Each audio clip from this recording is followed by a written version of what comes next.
नमस्कार आप सभी का स्वागत है आपके अपने YouTube चैनल पर। उड़ीसा पुलिस एसआई एग्जाम बिल्कुल नजदीक आ चुका है, राइट।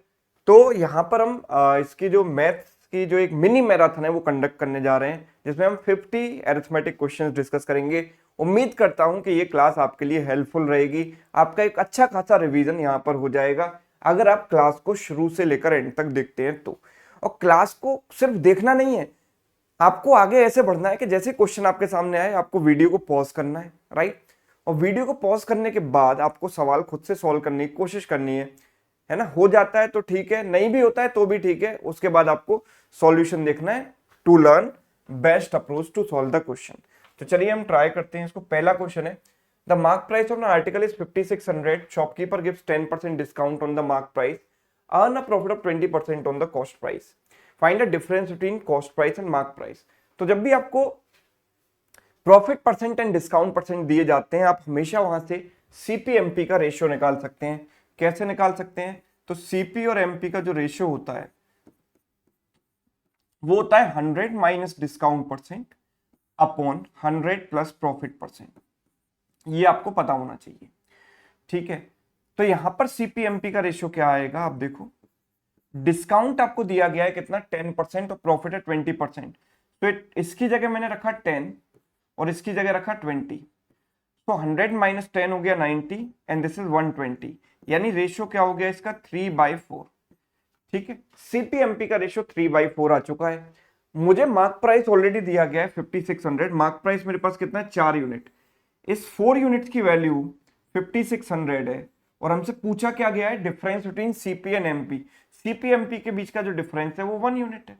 तो 1 यूनिट की वैल्यू कितनी हो गई, 4 से काट दो, 1400 टाइम्स। तो 1 यूनिट की वैल्यू हो जाती है 1400, that means option D, right. अब बहुत लोग ये कहते हैं कि सर फॉर्मूला हमें याद नहीं होता सर, है ना, फॉर्मूले वाली अप्रोच हमें पसंद नहीं है। तो कोई बात नहीं, आप बिना फॉर्मूले के भी इसको कर सकते थे। हमें एक प्राइस तो दिया गया है यहाँ पर, क्या, मार्क प्राइस। हम 3 प्राइस जानते हैं, cost price, mark price and selling price, है ना। ये 3 प्राइसेस होते हैं। अगर हम यहाँ मार्क प्राइस की बात करें तो मार्क प्राइस है हमारे पास 5600, डिस्काउंट कितना है 10%। तो यहां से अगर हम 10% कम कर दें तो इसका 10% है 560।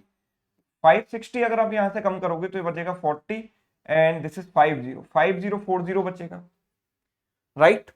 अच्छा, मुझे पता है कि there is a profit of 20%। 20% profit का मतलब होता है सर 1/5। मतलब अगर मेरा सीपी 5 यूनिट है तो एसपी 6 यूनिट होना चाहिए। अब 6 यूनिट की वैल्यू इतनी, तो 5 की वैल्यू कितनी होगी। तो आप ये देखिए कि 6 का ये कितना टाइम्स है, 6 8 जा 48 बचेगा 2, 6 4 जा 24 देन 0, 840 टाइम्स है। तो इसका भी 840 टाइम्स कर दो, कितना आ जाएगा ये 4200, राइट। सीपीएमपी के बीच का डिफरेंस चाहिए तो इसमें से इसको माइनस कर दिया, कितना आ गया 1400, राइट। इस तरीके से भी आप इस सवाल को कर सकते हो, ठीक है। चलो second question, in how many different ways can the letters of the word lavish be arranged with और without meaning so that consonants always come together. ठीक है, तो परमुटेशन कॉम्बिनेशन का एक बेसिक क्वेश्चन है। लेविश, कॉन्सोनेंट एक साथ आए तो कॉन्सोनेंट क्या है, एल वी एस एच, है ना, एल वी एस एच। इन चारों को एक साथ रखना है तो मैंने इनको एक बॉक्स में बंद कर दिया, right. They will act as a single unit, ये कभी अलग नहीं हो सकते, तो मैंने इनको एक बॉक्स के अंदर बंद कर दिया। अब मेरे पास क्या बचा, ए आई, ए और आई को अलग मान लो। तो एक लेटर ये, दूसरा ए और तीसरा ये, टोटल 3 फैक्टोरियल तरीके से हम इनको अरेंज कर सकते हैं अगर 3 लेटर्स हैं तो।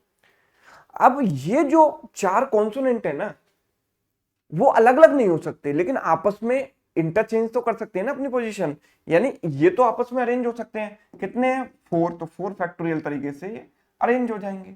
So total number of ways कितने आ जाएंगे, 6 and this is what 24। 6 into 24 is what 144। Clear, so answer is what 144। एक यहां पर ऑप्शन चेंज कर लो, 144 इसका आंसर होगा, ठीक है। तीसरा क्वेश्चन आपके सामने, इसको सभी लोग ट्राई कीजिए।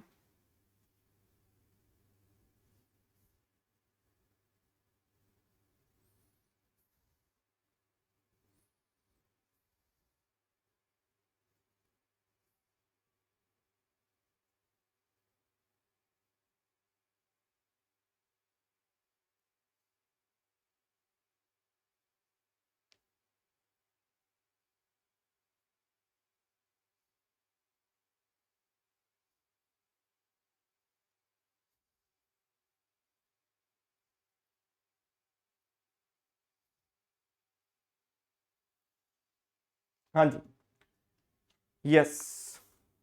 Speed of the boat in upstream is 6 kilometre per hour, speed of the stream, speed of the boat in downstream is 12। ठीक है, तो बोट की डाउनस्ट्रीम स्पीड जो है वो 12 है, और अपस्ट्रीम स्पीड क्या है, अपस्ट्रीम स्पीड कितनी है, 6।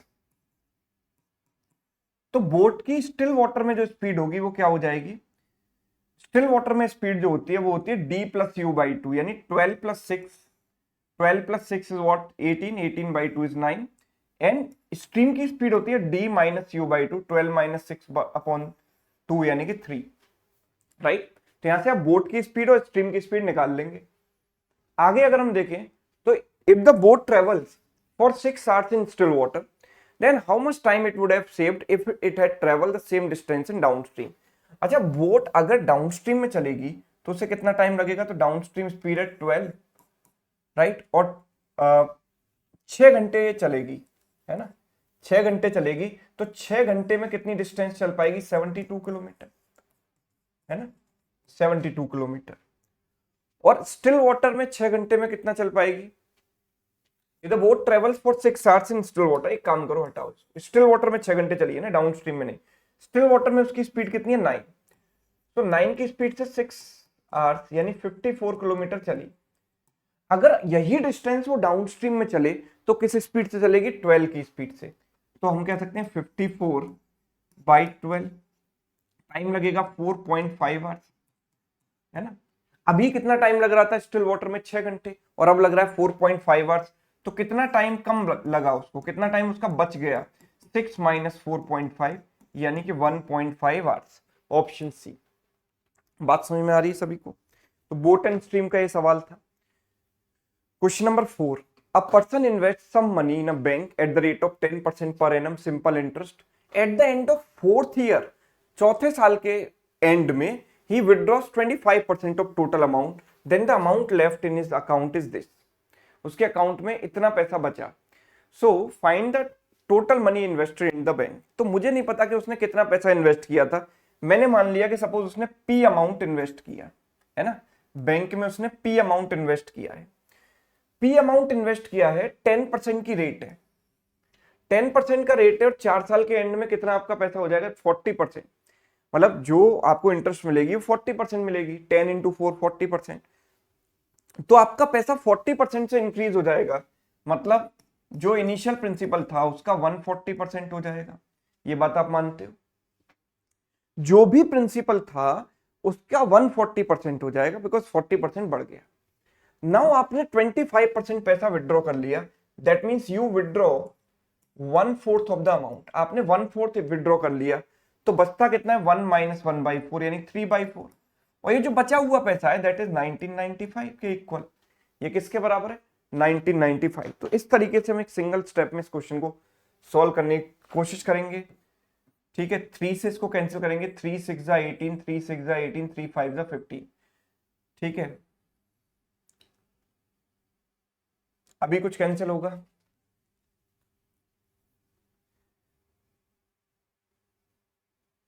हाँ जी, 1995 बचा, 3 से कैंसिल हुआ, 3 इंटू 6 18, 1 बचा, 3 इंटू 6 18, 3 इंटू 5 15।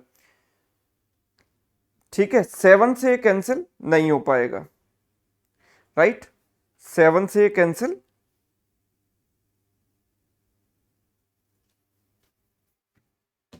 यस,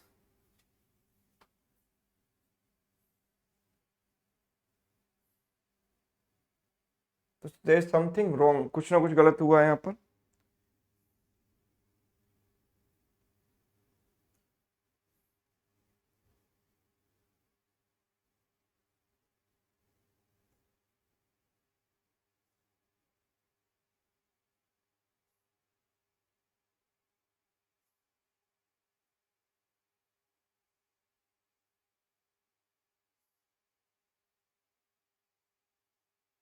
नहीं ठीक तो है, 7 से कैंसिल तो हो जाएगा, 7 2 जा 14, 7 9 जा 63, 3 बचेगा, 7 5 जा 35।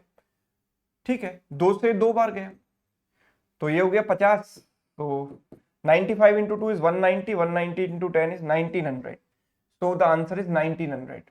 तो इस ऑप्शन को आप चेंज कर लो, है ना 1900। देखो ऑप्शन पर आप मत जाइएगा, है ना, क्योंकि मेरे पास मैंने जो क्वेश्चन यहाँ पर रखे हैं उनमें से कुछ कुछ क्वेश्चन में 5 ऑप्शन थे, है ना।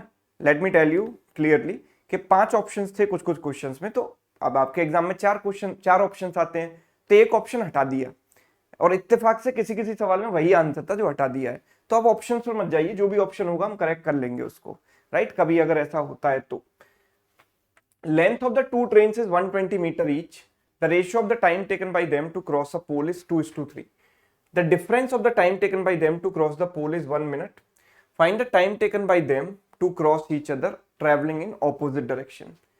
लेंथ ऑफ टू ट्रेन्स, दोनों की जो लेंथ है उनका डिफरेंस है 120, ठीक है, और time taken by them to cross the pole, ठीक है, is this difference between the time taken to cross the pole is 1 minute. तो देखो आप मुझे एक बात बताओ, 2:3 का रेशियो है, इन जो टाइम टेकन का जो डिफरेंस है 1 यूनिट, वो किसके बराबर है 1 मिनट, यानी 60 सेकंड के इक्वल है।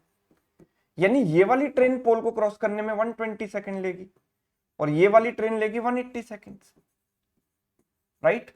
दोनों ट्रेन इंडिविजुअली पोल को क्रॉस करने में इतना इतना टाइम लेंगी। ये बात क्लियर समझ में आती है सभी को? अच्छा, length of two train is 120 metre each, दोनों की जो लेंथ है वो 120 मीटर है ना।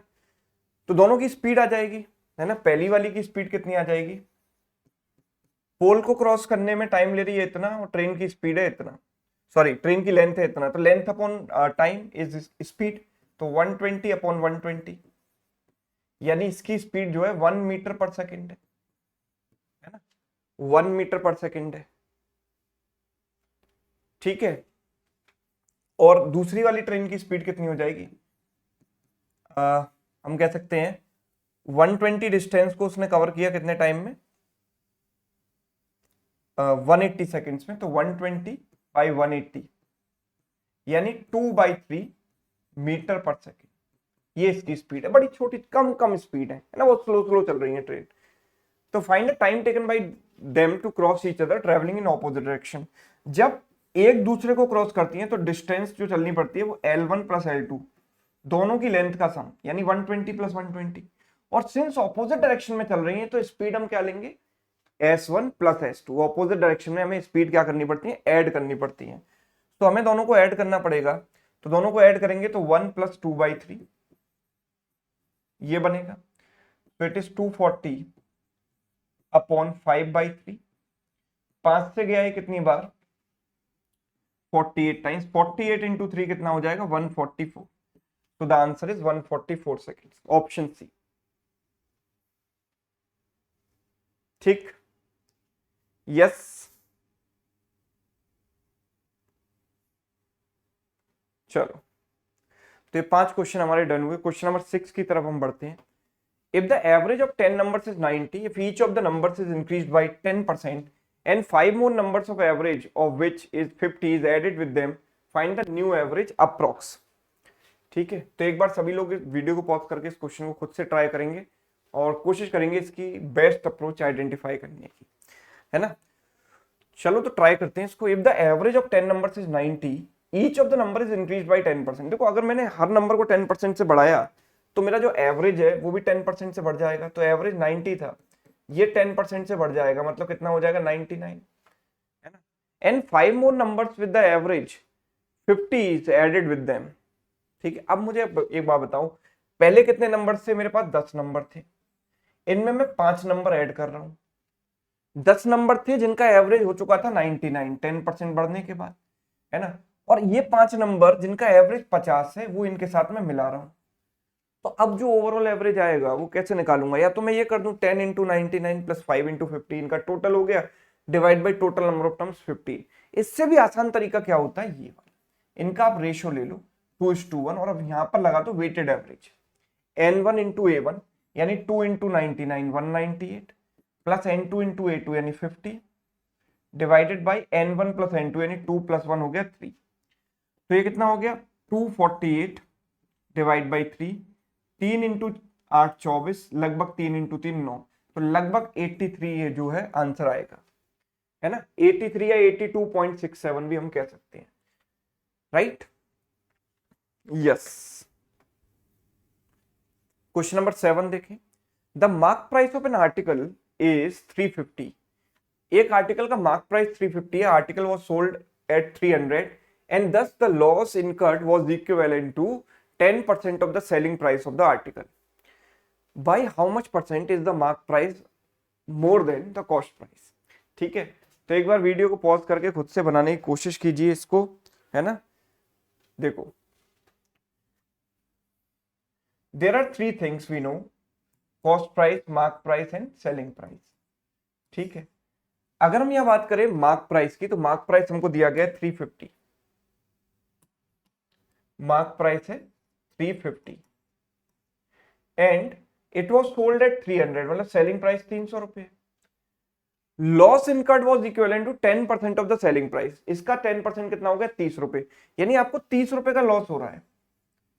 30 रुपए का लॉस का मतलब जो सीपी है वो इससे 30 रुपए ज्यादा होना चाहिए, यानी 330। भाई 330 में से 30 कम करोगे तभी तो 300 आएगा। ओके, तो जो मार्क प्राइस है वो कॉस्ट प्राइस से कितना ऊपर है? तो हम ये देख पा रहे हैं कि ये इससे 20 ऊपर है, 20 ऊपर। किस पर? 330 पर। 20/330 इंटू 100 करेंगे, 0 से 0 cancel, 200/33, right.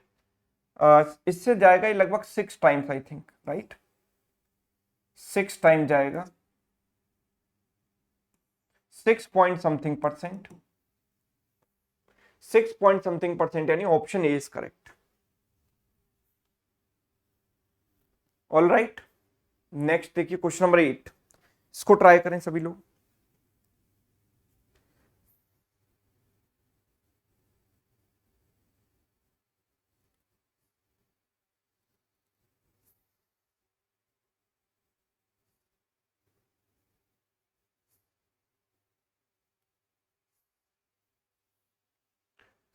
If Ramu walks at 25% less than usual speed, then he reaches school half an hour later than the usual time. अगर वो अपनी स्पीड रिड्यूस कर देता है तो ऑब्वियसली उसको ज्यादा टाइम लगेगा, है ना। स्पीड कितनी कम कर देता है? 25% कम कर देता है। How many hours he would have taken if he had walked at 25% more than usual speed. देखो, स्पीड का मुझे 25% करना है, मैंने यूजुअल स्पीड मान ली इसकी 4 यूनिट, है ना, क्योंकि इसका 25% निकालना आसान है ना, 25% होता है 1/4। तो ऐसी वैल्यू मान लो जिसको 4 से आप डिवाइड कर पाओ, तो ये वैल्यू 4 हो गई, राइट। अगर वो 25% कम स्पीड से चलता है, मतलब 4 में 1 कम कर दो तो 3 आ जाएगा। और अब सेकंड केस में वो क्या कर रहा है? इस स्पीड से चल रहा है 25% मोर, तो 4 + 1 कितना हो जाएगा? 5। ये तीनों केसेस हैं, ये है यूजुअल स्पीड, ये 25% लेसर स्पीड, ये 25% मोर स्पीड। इन तीनों केसेस को हम कंपेयर करें तो ये है इनकी स्पीड का रेशियो। तो टाइम का रेशियो क्या होगा भाई? देखो, तीनों केसेस में क्या है? डिस्टेंस कांस्टेंट है भाई, अपने घर से स्कूल तक ही तो जा रहा है, मतलब डिस्टेंस तीनों केसेस में सेम है। और अगर डिस्टेंस सेम होती है तो टाइम का रेशियो स्पीड के रेशियो का रेसिप्रोकल हो जाता है, मतलब 1/4, 1/3, 1/5, राइट। 5, 4 और 3 का एलसीएम हो गया 60। 60 से मल्टीप्लाई किया तो ये आ गया 15, ये आ गया 20 और ये आ गया 12। ये है भाई टाइम टेकन का रेशियो, राइट। टाइम टेकन का रेशियो। अब यहां पर देखो इसे कितना घंटा कम लग रहा है? आधा घंटा कम लग रहा है, half an hour later than usual time. यानी जो 5 यूनिट की वैल्यू है ना, 5 यूनिट की वैल्यू 0.5 आवर्स के इक्वल है, तो 1 यूनिट की वैल्यू 0.1 आवर्स के इक्वल होगी। थर्ड केस में कितना टाइम लगेगा? जब वो हायर स्पीड से चल रहा है, 25% बढ़ा दी ना स्पीड, तो इसके करस्पॉन्डिंग टाइम कौन सा? ये वाला। तो ये मुझे बताना है। तो 12 यूनिट्स की वैल्यू, अगर 1 यूनिट की वैल्यू 0.1 है तो 12 यूनिट्स की वैल्यू 12 इंटू 0.1, यानी कितनी हो जाएगी? 1.2 hours, right, 1.2 hours, option B. ठीक है, yes. Question number 9, the ratio of milk to water in a solution is 5:3। If 20 liter water is added in the solution, then the quantity of milk becomes half the quantity of solution. Find the quantity of milk in the initial solution. Okay भाई, देखो milk and water का जो ratio है वो initially कितना है? 5:3, right. आगे कहा गया 20 litre water is added in the solution, the quantity of milk becomes half the quantity of solution. तो देखो मिल्क की क्वांटिटी, अगर सॉल्यूशन 2 लीटर है तो मिल्क उसका आधा है, यानी 1 लीटर होगा। मिल्क 1 लीटर होगा तो वाटर भी 1 लीटर होगा, बिकॉज आधा मिल्क है तो आधा पानी होगा। तो दोनों इक्वल इक्वल है, 1:1। हमने क्या क्या, क्या किया है यहाँ पर, 20 लीटर वाटर ऐड किया है। 20 लीटर वाटर ऐड किया है मतलब मिल्क सेम रहना चाहिए, तो मिल्क को सेम बनाने के लिए इसको 5 बना लेता हूँ। रेशियो को मैंने 5 से मल्टीप्लाई किया तो आ गया 5:5, राइट। तो हमने देखा कि यहाँ पर मिल्क कितना ऐड किया, 2 यूनिट्स, और इस 2 यूनिट्स की वैल्यू कितनी होगी भाई, 20 लीटर। सॉरी, वाटर ऐड किया है 20 लीटर, 2 यूनिट की वैल्यू 20 लीटर, तो 1 यूनिट की value 10 litre. Find the quantity of milk in the initial solution. तो इनिशियल में मिल्क की क्वांटिटी है 5 यूनिट, 1 की वैल्यू 10, तो 5 की वैल्यू कितनी आ जाएगी, 50 लीटर। ठीक है, 50 litre is correct answer, option A. Yes, चलिए। A and B can do a piece of work in 6 days while B and C can do the same piece of work in 10 days. ठीक है, A and B एक काम को 6 days में कर सकते हैं, B and C इस काम को 10 दिन में कर सकते हैं। C takes twice the number of days taken by to do the same piece of work than A. Okay, चलो एक काम करते हैं, A and B मिलकर काम को कर सकते हैं। आप इसको वीडियो पॉज करके ट्राई जरूर कीजिएगा खुद से। 6 days. B and C same काम को कर सकते हैं 10 डेज में, तो बी एंड सी ने सेम काम 10 डेज में किया। अच्छा, सी को डबल टाइम लगता है, C takes twice the number of days to do the work than A. अच्छा, सी को टाइम डबल लगता है, मतलब सी की कैपेसिटी ए की कैपेसिटी की हाफ है, यानी जो सी की कैपेसिटी है ना वो ए की कैपेसिटी की हाफ है, यानी ए की कैपेसिटी डबल है सी का। ये हम कह सकते हैं भाई सी को टाइम डबल लग रहा है मतलब सी की कैपेसिटी आधी है, राइट। ए की कैपेसिटी डबल है सी का। अगर हम इनका एलसीएम ले लें तो एलसीएम हम 30 ले सकते हैं। हम कह सकते हैं sir A plus B is equal to 5 and B plus C is equal to 3, right. ठीक है, ए की जगह मैं 2c रख सकता हूं भाई। मैं ये कह सकता हूं, पहले इसमें से इसको माइनस कर दूं तो बी से बी कैंसिल हो गया, A plus A minus C equals to आ गया 2, राइट। a माइनस सी कितना आ गया, 2 आ गया। a माइनस सी 2 आ गया तो a की जगह मैंने रख दिया 2c, तो it is 2c minus C equals to 2, तो c इक्वल्स टू आ गया 2। c की वैल्यू 2 आ गई तो a की वैल्यू कितनी आ जाएगी, 2c, मतलब इसका डबल 4। तो a अलोन कितना टाइम लेगा ये पूछा है, तो a टोटल वर्क है 30 और a की कैपेसिटी है 4 से डिवाइड कर दो, 7.5 डेज। तो time taken by A 7.5। All right, next question देखो। Ram decided to donate, Ram ने डोनेशन का सोचा कि चलो मैं कुछ पैसा डोनेट कर देता हूं, राइट। डोनेशन देने के लिए उसने सोचा, और उसने सोचा कि मैं अपनी सैलरी का 12% डोनेट कर दूंगा। But on the day of donation he change his mind. उसने सोचा कि सर 12% डोनेट करूंगा तो ये तो बहुत ज्यादा अमाउंट बन रहा है, तो उसने चेंज कर दिया अपना माइंड और he donated 193.2 which is 30% less than what he had decided earlier. जितना उसने डिसाइड किया था उससे 30% कम था ये अमाउंट। सो राम की सैलरी क्या है, तो मैंने मान लिया कि सर राम की सैलरी है एस। अब उसने डिसाइड कितना किया था, 12%, इसका 12% दे दूंगा, ये डिसाइड किया था। This was the amount to be donated, लेकिन डोनेट इसने कितना किया, इसमें से 30% कम, यानी इसका 70%। भाई 100 माइनस 30 कर देते हैं तो कितना बचता है, किसी भी चीज में से उसका 30% कम कर दिया तो बचा कितना, 70%। तो ये पैसा उसने एक्चुअल में डोनेट किया and that is equal to 193.2। ठीक है, तो इसकी सैलरी हमें बतानी है, तो देखो 0 से 0 कैंसिल कर देते हैं, इसको इधर ले जाते हैं तो ये 1000 हो जाएगा। 1000 का मल्टीप्लाई किया तो 193,200 डिवाइडेड बाय 12 इंटू 7। 12 से इसको काटा, 12 इंटू 1 12, 12 इंटू 6 72, एक बार 0 0। 7 से काटो 2 बार 3 बार, 2300, यानी जो उसकी सैलरी थी ना वो 2300 रुपए थी, है ना। अगेन यहाँ पर ऑप्शंस का पंगा है, 2300 कर लो आखिरी option, 2300, right. 12 buckets of water fill a tank when the capacity of each bucket is 13.5 liters. How many buckets will be needed to fill the same tank if the capacity of each bucket is 9 liters? तो देखो अब मैं 10-11 सवाल हम कर चुके हैं, अब आगे अगले सवाल हम ऐसे करेंगे कि थोड़ा टाइमर के साथ आप प्रैक्टिस करो। मैं कह रहा हूँ 30 सेकंड का टाइम मैं दूंगा कम से कम, मिनिमम इतना तो देना चाहिए, है ना। 30 सेकंड का टाइम मैं आपको दे रहा हूं हर सवाल में, तो at least you can read the question and कोशिश कीजिएगा कि 30 सेकंड में सॉल्व भी हो जाए।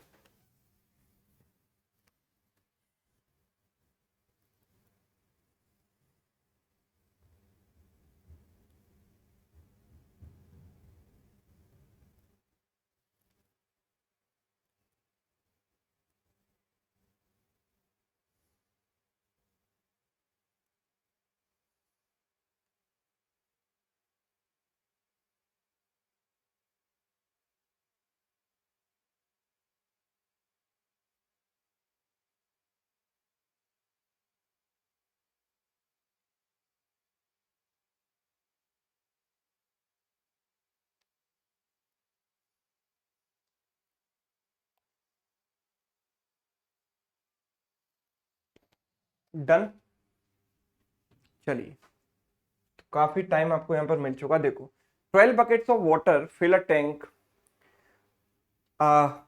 when the capacity of each bucket is 13.5 liters. How many buckets will be needed to fill the same tank if the capacity of each bucket is 9 liter? ठीक है, तो 12 बकेट, हर एक की कैपेसिटी कितनी है 13.5, तो टोटल इतना पानी आ गया सब में। भाई ईच बकेट में इतना पानी है, total 12 buckets are there, so total amount of water is this. How many buckets will be needed? So let's suppose n number of buckets are there or each bucket having the capacity of 9 liters. Total amount of water same है दोनों cases में, तो दोनों को मैंने equate कर दिया। ठीक है, तो 9 से गया, 9 वन 9, 1.5, तो n इक्वल्स टू 12 इंटू 1.5, यानी इसका आधा कर दो और इसका डबल कर दो, 6 इंटू 3 कितना हो जाएगा 18। तो number of buckets required is what 18। Next देखिए, देखो कभी कोई सवाल आप सॉल्व कर रहे हो और ऑप्शन से मैच नहीं कर रहा तो टेंशन मत लेना, क्योंकि किसी किसी ऑप्शन में, मैं पहले ही कहकर चल रहा हूँ कि किसी किसी क्वेश्चन के ऑप्शन में मिस्टेक हो सकती है, क्योंकि 5 ऑप्शन थे कई सारे सवालों में और एक ऑप्शन रिमूव किया गया है, तो मे बी कुछ क्वेश्चंस में ऑप्शन मैच ना करे, बट आप अपने आंसर खुद से निकालिए, है ना, ऑप्शन के भरोसे मत रहिए।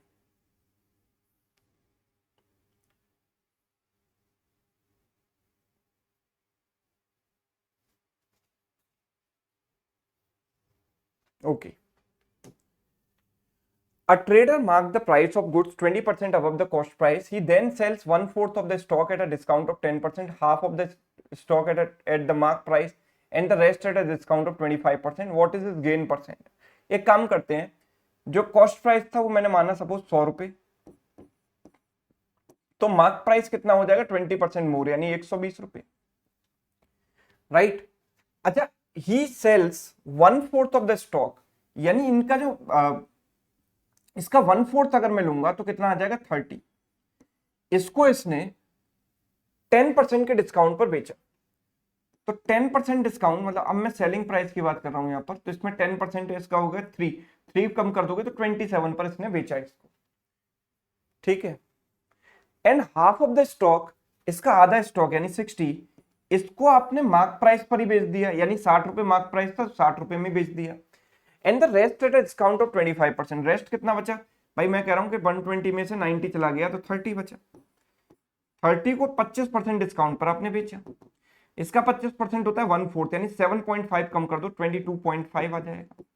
तो टोटल सेलिंग प्राइस मेरे पास कितना आ रहा है 109.5, राइट।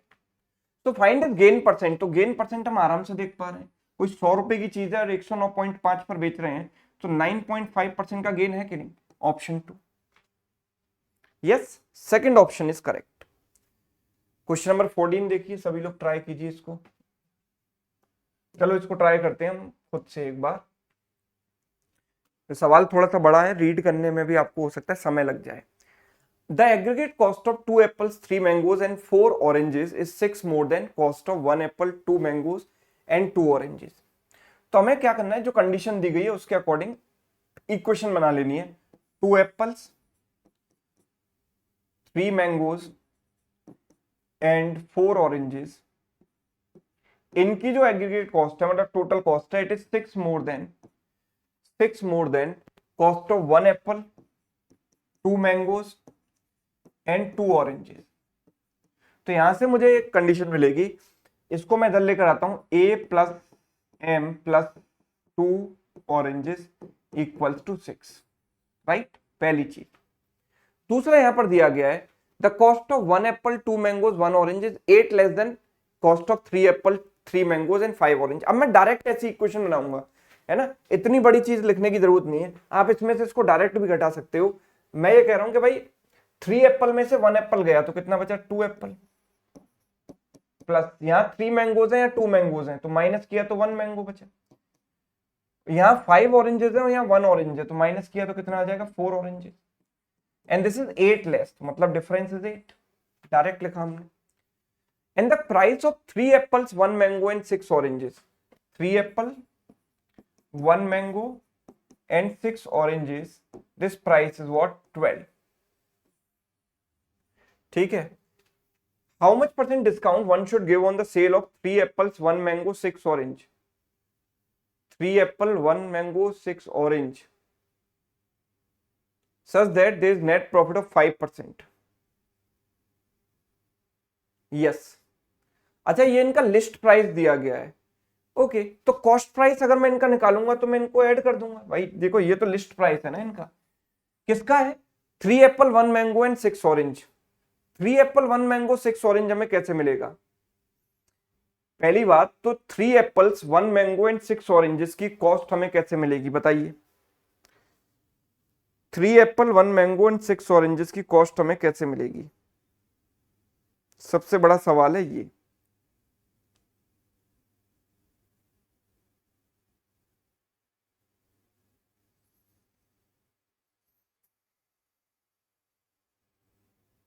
यस, यही सोचना है बस।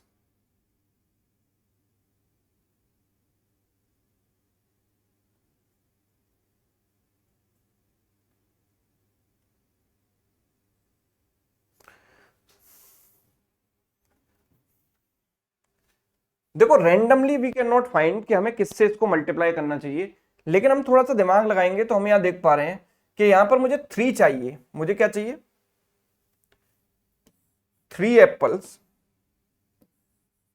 3a plus m plus 6 orange, इनकी कॉस्ट चाहिए मुझे, ठीक है। तो 3a तो आपको ऐड करने पर भी मिल जाएगा, 2a प्लस ए 3a, पर ऐड करने पर m प्लस m 2m आ रहा है, हमें तो सिर्फ एक m चाहिए, राइट। दूसरा रास्ता क्या है कि अगर मैं इसका डबल करूं तो 4 माइनस 1 हो जाएगा 3, इसका डबल किया 2m माइनस m हो जाएगा 1m, एंड इसका डबल 8 माइनस 2 हो जाएगा 6, तो जो चाहिए वो मिल जाएगा कि नहीं, राइट। तो हमने क्या किया कि इसको 2 से मल्टीप्लाई किया और इसको इसमें से माइनस कर दिया, इस वाली को इसमें से, तो 4a माइनस ए यानी 3a plus m plus 6 oranges equals to, इसका डबल 16 माइनस 6 हो गया 10, राइट, 10 आ गया। ये क्या आया, कॉस्ट प्राइस, ठीक है।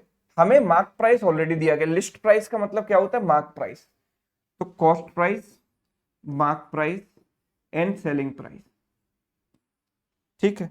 कॉस्ट प्राइस हमको दिया गया कितना, कॉस्ट प्राइस आ चुका है हमारे पास 10 रुपए, लिस्ट प्राइस हमको दिया गया है कितना, 12 रुपए, ठीक है।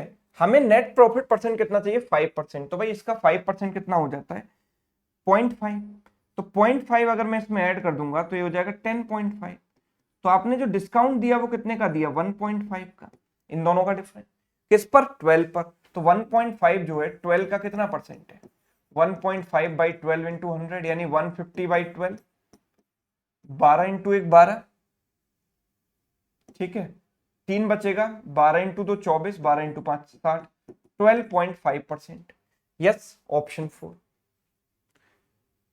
राइट। तो एक सवाल था थोड़ा सा कॉम्प्लिकेटेड था, है ना, कॉम्प्लिकेटेड का मतलब कि 2 इक्वेशन को तीसरी में मुझे कन्वर्ट करना था, दिमाग सिर्फ इसमें लगना था, बाकी तो बेसिक कॉन्सेप्ट ही है यहाँ पर प्रॉफिट लॉस वगैरह का। A dishonest retailer cheats his wholesaler and customer both, ये दोनों को चीट करता है, होलसेलर को भी चीट करता है, कस्टमर को भी चीट करता है।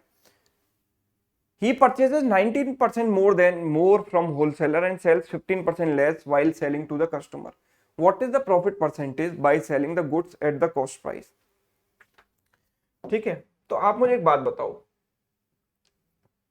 हम ये कह रहे हैं कि कस्टमर इसने परचेज करते समय होलसेलर से 19% एक्स्ट्रा ले लिया, तो यानी जो 100 रुपए की चीज थी उसकी जगह इसने 119 रुपए की चीज ले ली, 19% क्वांटिटी एक्स्ट्रा ले ली ना। लेट सपोज 1 ग्राम की कीमत 1 रुपए है, तो आपको 100 ग्राम लेना चाहिए था, 100 ग्राम की कीमत 100 रुपए होती, राइट, लेकिन आपने 19 ग्राम एक्स्ट्रा ले लिया चीटिंग की वजह से, तो आपने 100 की जगह कितना ले लिया, 119 ले लिया, राइट, 119 ले लिया, ठीक है। तो चीटिंग की वजह से आपको प्रॉफिट हुआ। अब जब आप बेचोगे तो आप 15% कम दे रहे हो कस्टमर को, यानी कस्टमर आपके पास जो आप 100 ग्राम बेच रहे हो, तो आप कस्टमर से तो पूरे 100 ग्राम का पैसा ले रहे हो, यानी वो सेलिंग प्राइस की जगह आएगा। जो आपने कस्टमर से लिया पूरे 100 ग्राम का पैसा सेलिंग प्राइस, आपकी जेब से कितना गया, केवल 85 ग्राम, बिकॉज आपने 15 ग्राम कम दिया है, तो उसका कॉस्ट प्राइस। तो ये खरीदते समय चीटिंग की वजह से इतना प्रॉफिट हो रहा है, ये रेशियो बन रहा है, बेचते समय चीटिंग की वजह से ये रेशियो बन रहा है। तो ओवरऑल जो प्रॉफिट परसेंट है वो कितना होगा, तो हम देखो यहाँ पर सक्सेसिव लगाएंगे, उससे पहले लेफ्ट और राइट में अगर कुछ भी कॉमन देके कैंसिल कर दो। 17 से गया 5 टाइम्स, 17 से गया 7 टाइम्स, तो यहाँ सिर्फ 5 बचा और यहाँ सिर्फ 7 बचा, तो there is a profit of 2/5। 2/5 into 100 करते हैं, कितना आता है, 40%, ठीक है, 40% is correct answer. Next question देखिए, A dishonest dealer marks up the price of goods by 70%.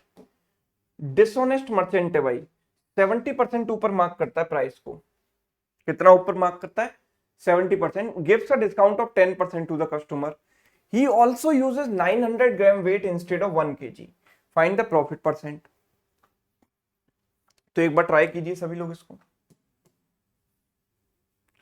Try करें।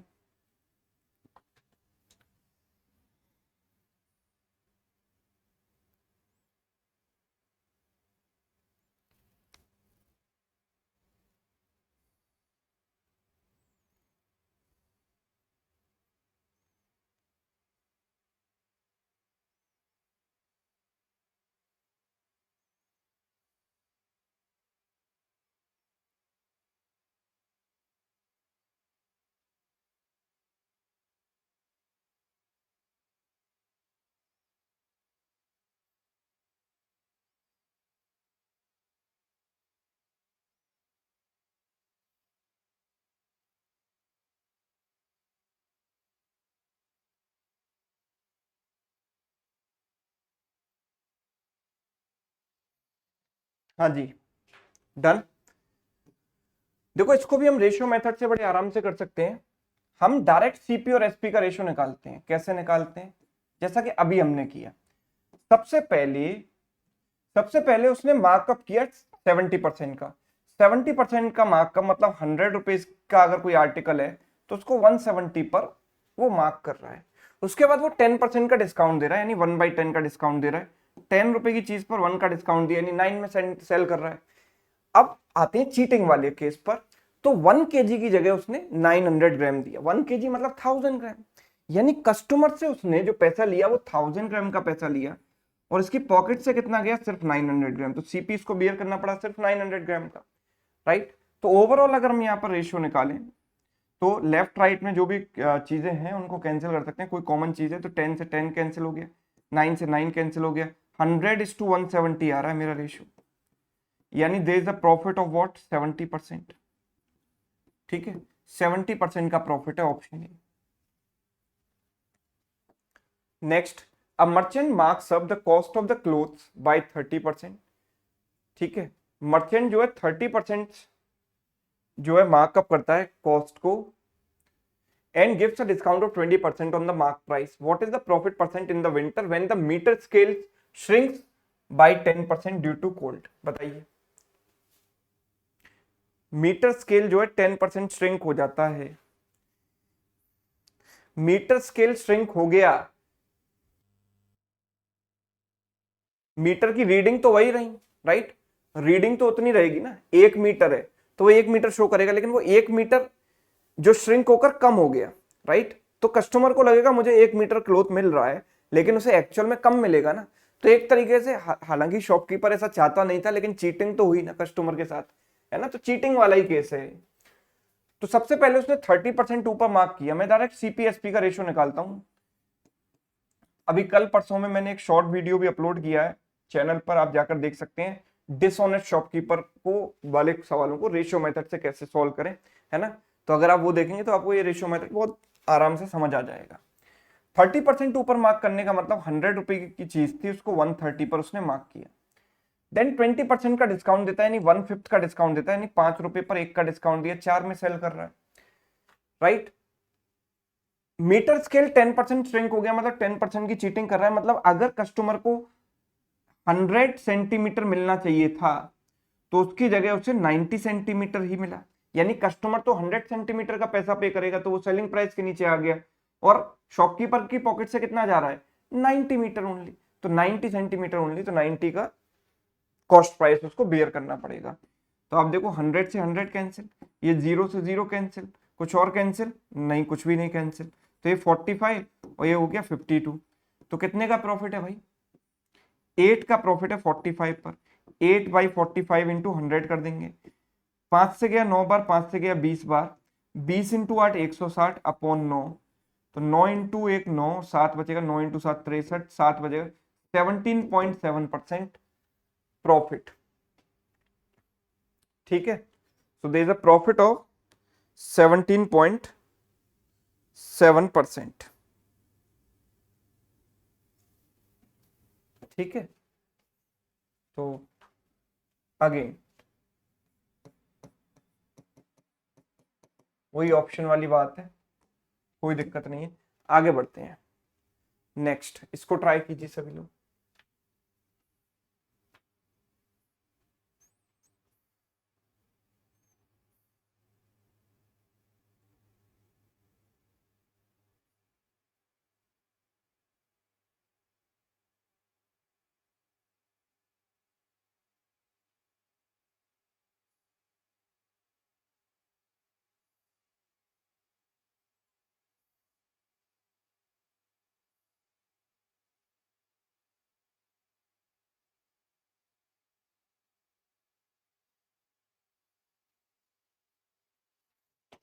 एक बार फिर से चेक कर लेते हैं इसको, ठीक है ना ये।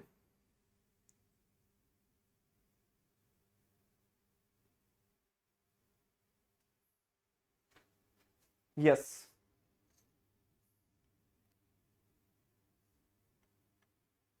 Okay, we have made a mistake here, इन दोनों का जो डिफरेंस है वो 7 आएगा ना, तो दिस इज 7 बाई 45, राइट, 5 से गया 9 बार, तो इट इज 140 बाई 9, 140 बाई 9, 9 1 जा 9, 5 बचेगा, 9 5 जा 45, देन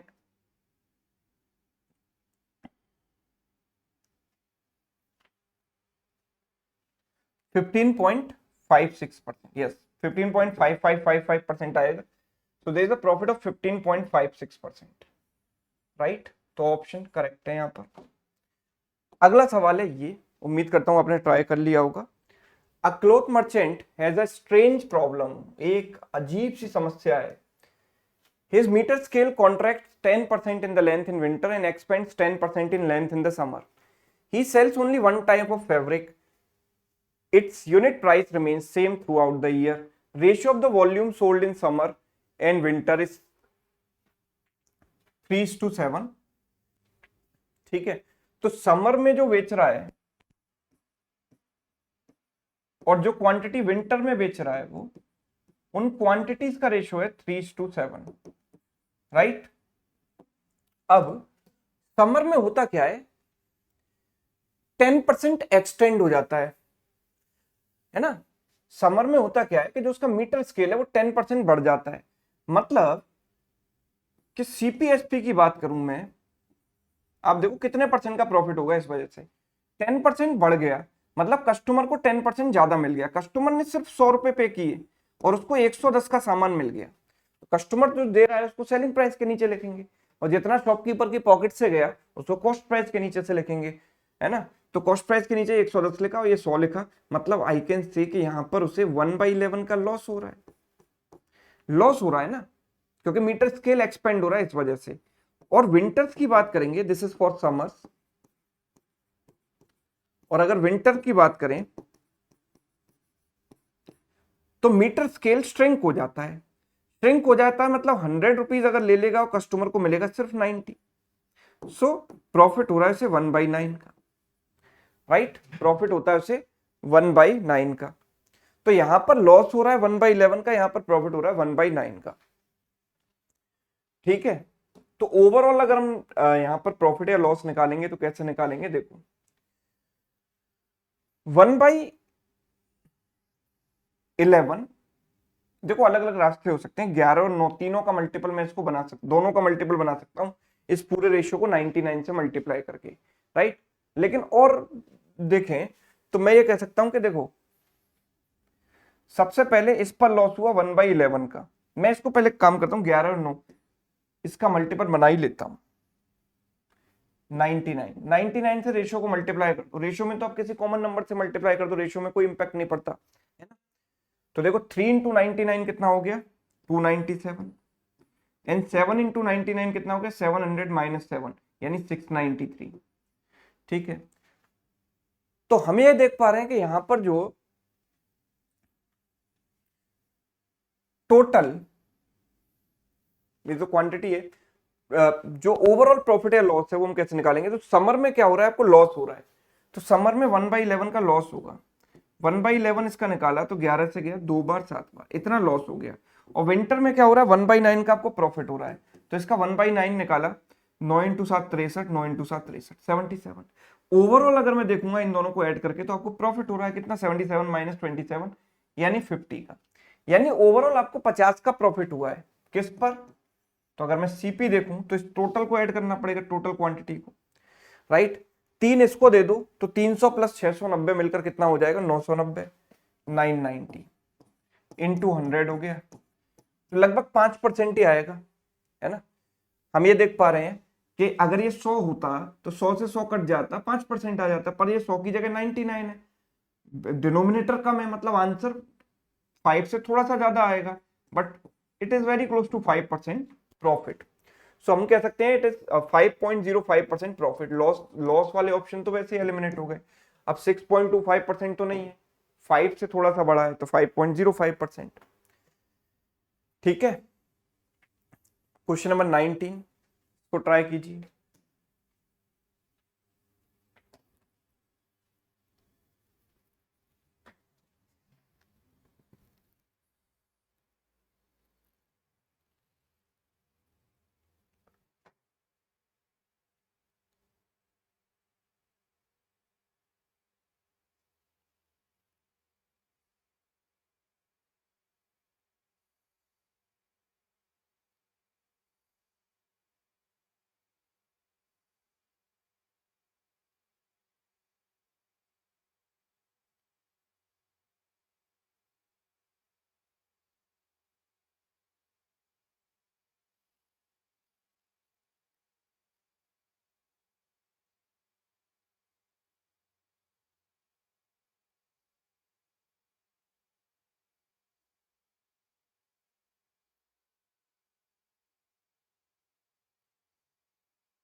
हाँ जी,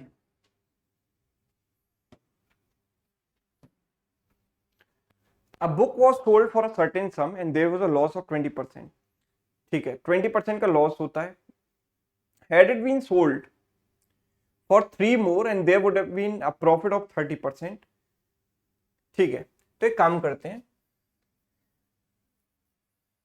देखो पहले क्या हो रहा है लॉस 20% का, मतलब ये अगर मेरे पास सीपी है, सीपी अगर इस पॉइंट पर है तो 20% का लॉस, यानी यहां इस प्राइस पर बुक को बेचा गया इससे 20% कम में, और प्रॉफिट 30% का मतलब ये 30% ज्यादा में बेच रहे हो आप, है ना। तो यानी इस प्राइस पर बेच रहे हो, दोनों में कितने का अंतर है 30 प्लस 20 यानी 50%।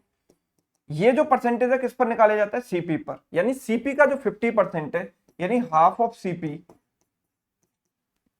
Is equal to what 3 rupees, तो सीपी की वैल्यू आ गई 6, 3 इंटू 2 6। अब अगर आप 6 रुपए की बुक को 6.6 में बेचेंगे तो आपको 0.6 का प्रॉफिट हो रहा है, तो वो कितना परसेंट है, 0.6, इसका 1/10 है, एंड 1/10 का मतलब होता है 10% profit, so there is a profit of 10%। Next, yes,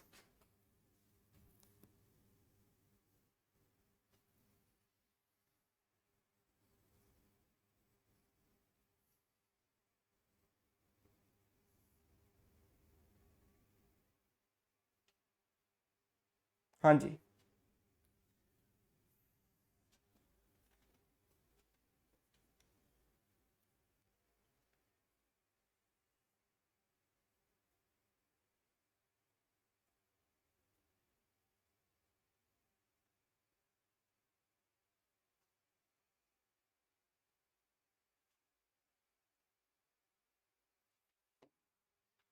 a company had been selling pianos at a discount of 20% on the mark price of 325। तो आप देखो 325 का मार्क प्राइस था, कंपनी उसे 20% डिस्काउंट पर बेच रही थी। कंपनी किस पर बेच रही थी, 20% डिस्काउंट पर। कंपनी चाहती है कि और डिस्काउंट और एक्स्ट्रा डिस्काउंट दे ताकि जो है सेल और इंप्रूव हो सके, और कुछ डिस्काउंट वो और देती है, जिसके बाद उसको 234 पर बेचा जा रहा है, पियानो को 234 पर बेचा जा रहा है, राइट। तो ये जो डिस्काउंट है वो कितना है, ये मुझे बताना है। दिस इज क्वाइट इजी, हम क्या कर सकते हैं, इसका 20% इसमें कम कर देंगे, इसका 20% मतलब इसका 1/5, इसका 1/5 कितना हो गया, 65, ठीक है। 65 अगर मैं इसमें से कम करूंगा तो कितना आ जाएगा, 260। 260 पर 260 से 234 में आ गया, तो मैंने कितने का डिस्काउंट दिया भाई, 26 का। 26 260 का कितना परसेंट है, आपको दिखाई दे रहा है, 1/10 यानी 10% है, right. 10% is correct answer. Next, A walks at a uniform speed of 5, यहां पर ए मिसिंग है, ए।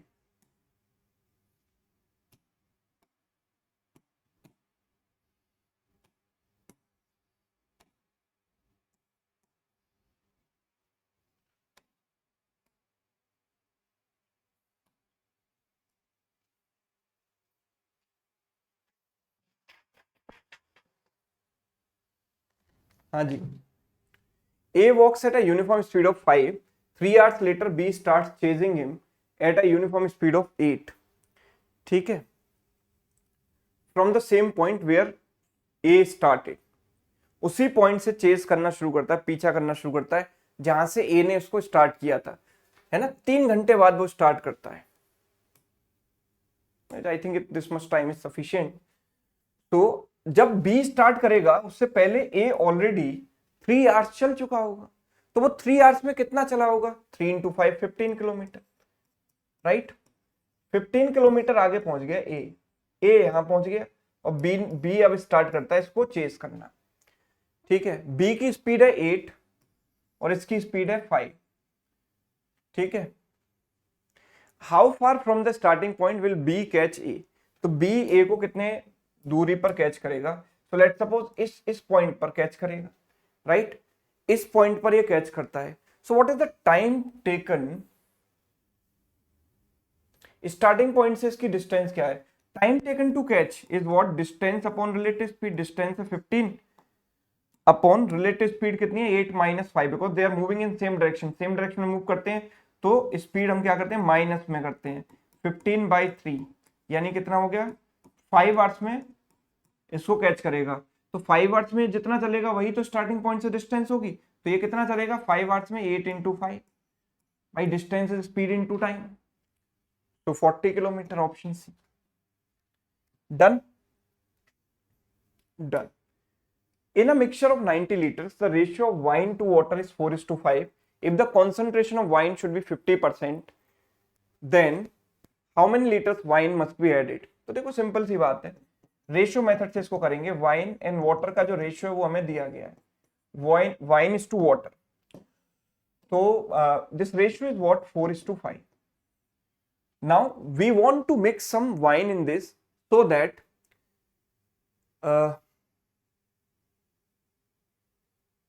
that the concentration of wine becomes 50%. 50% का मतलब कि पूरे मिक्सचर में 50% वाइन हो तो 50% वाटर भी होगा, 50-50 मतलब रेशियो कितना हो गया दोनों का 1:1।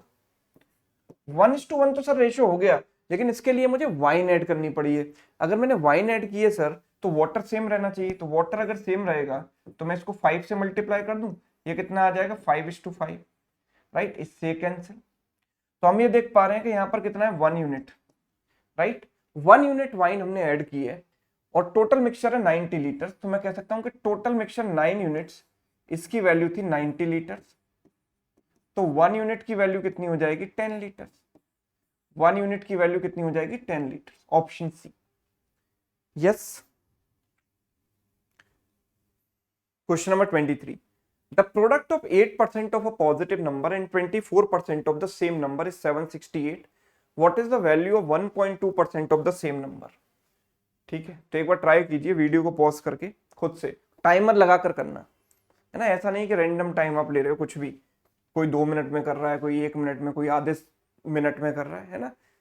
एक 30 सेकंड का टाइमर आप इसमें लगा सकते हो। 8% ऑफ पॉजिटिव नंबर यानी 8% ऑफ n, नंबर मुझे नहीं पता, नंबर को मैंने मान लिया n। 24% ऑफ सेम नंबर यानी 24/100 into n, this product is 768। ये जो प्रोडक्ट है 768 है।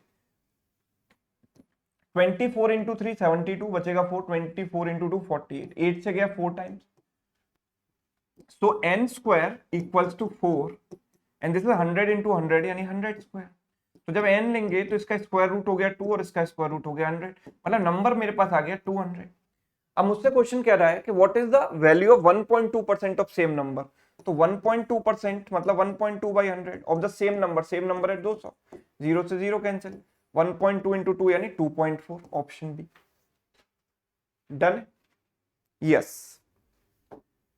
Next, Savitri sold an article for 6,400 at a loss of 20%. She wanted to gain 20% after giving 25% discount on the mark price. What should be the mark price? हाँ जी, mark price कितना होना चाहिए?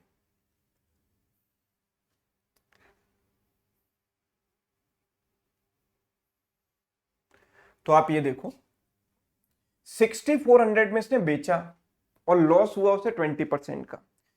20% loss का मतलब अगर कोई 100 रुपए की चीज थी ना, उसको 80 में बेचा, और ये जो बेचने वाला प्राइस है दैट इज 6,400, ये इसका कितना टाइम्स है 80 टाइम्स, तो इसका भी 80 टाइम्स कर दो, that means it is what 8,000, right.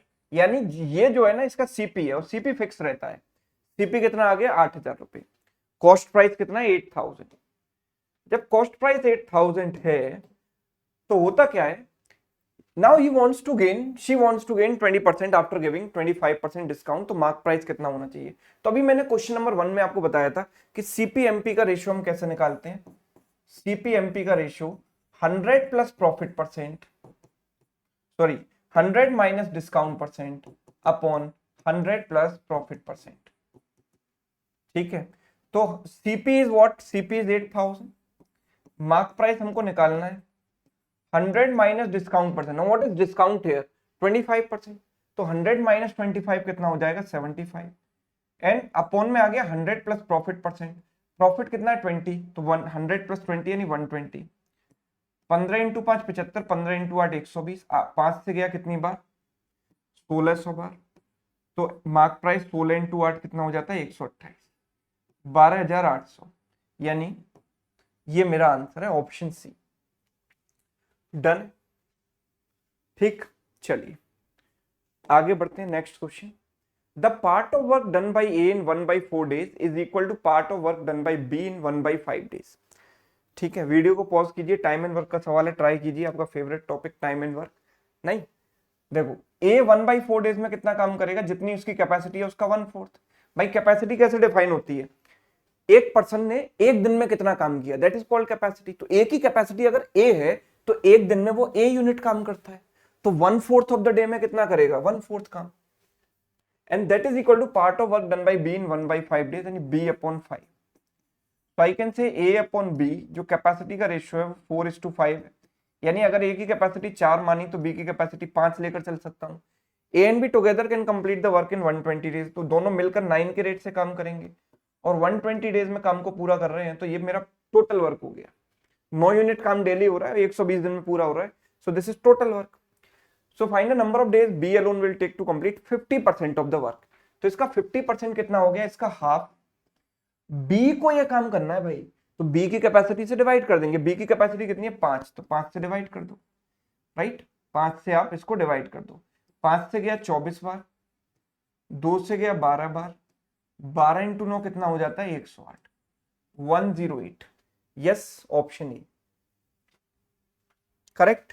तो आधा काम हमारा हो चुका है, 25 क्वेश्चन, 50 क्वेश्चन की क्लास में 25 हम कर चुके हैं, 25 डन। ठीक है, नेक्स्ट देखिए, an old person gives 30% of the money to his son and rest of the money divided among 3 daughters A, B, C in the ratio 2, 4, 5 respectively.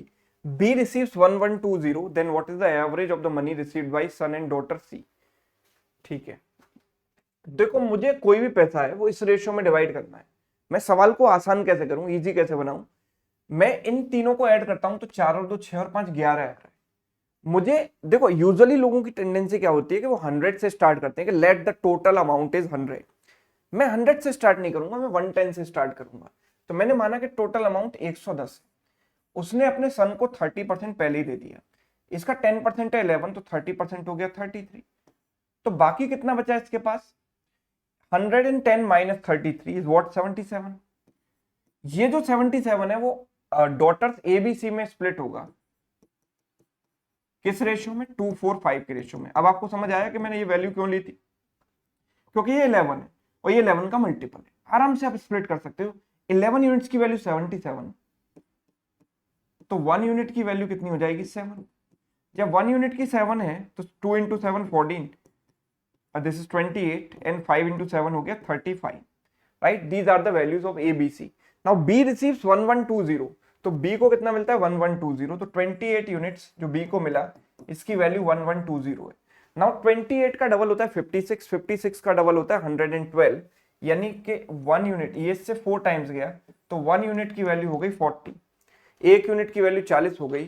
तो average money received by his son and daughter see, तो son को कितना मिला है 33, daughter सी को मिला है 35, इन दोनों का एवरेज कितना होगा 33 प्लस 35 डिवाइडेड बाई 2, यानी 68 बाई 2, यानी 34।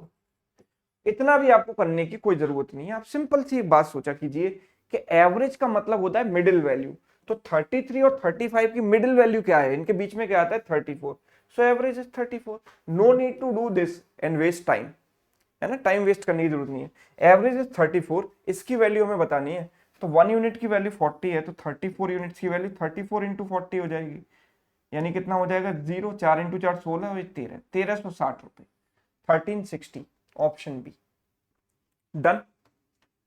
यस,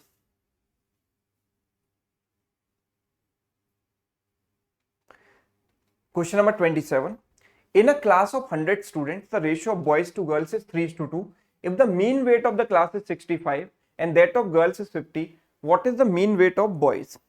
ठीक है, मीन का मतलब क्या होता है एवरेज, ठीक है, एवरेज रेट ऑफ बॉयज हमें बताना है।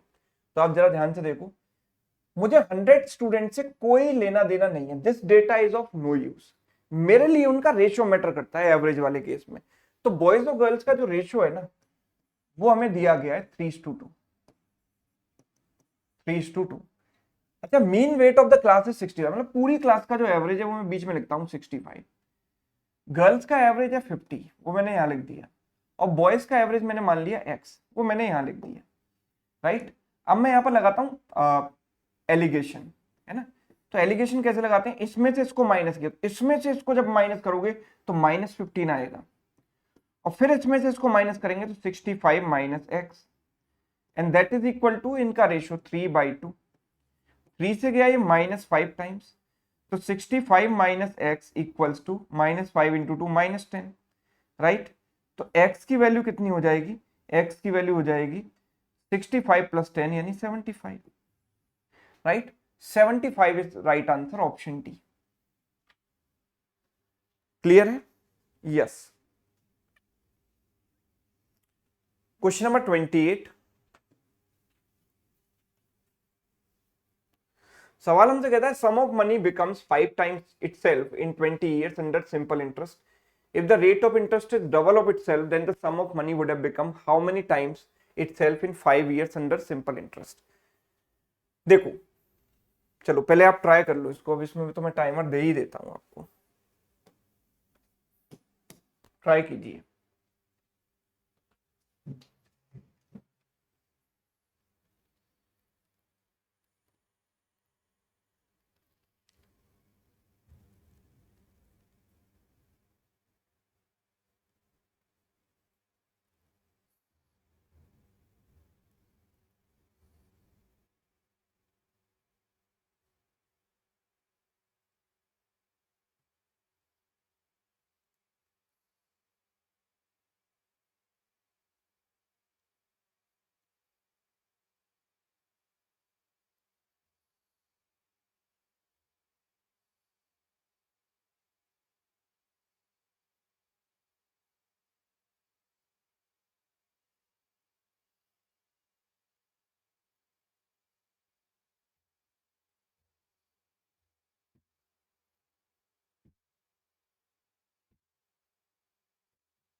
हाँ जी. तो काफी सारे लोगों को आदत होती है फॉर्मूला लगाकर सॉल्व करने की. सिंपल इंटरेस्ट के सवालों को फॉर्मूला लगाकर सॉल्व करने की जरूरत नहीं है. आप बिल्कुल लॉजिक से, बेसिक से इसको कर सकते हो बिना फॉर्मूले के, बड़े आराम से. अ सम ऑफ मनी बिकम्स 5 टाइम्स. मतलब मैंने अगर 100 रुपए उधार लिया था ना, तो वो 5 गुना हो गया, यानी 500 रुपए हो गया. मतलब मुझे 400 रुपए की इंटरेस्ट मिली. यस. कितने साल में? 20 साल में. अच्छा, 20 साल में मुझे 400% इंटरेस्ट मिलती है. भाई 100 का जो 400% 400% मुझे 20 ईयर्स में मिलती है. तो 1 ईयर में कितनी मिलेगी? 400% बाई 20.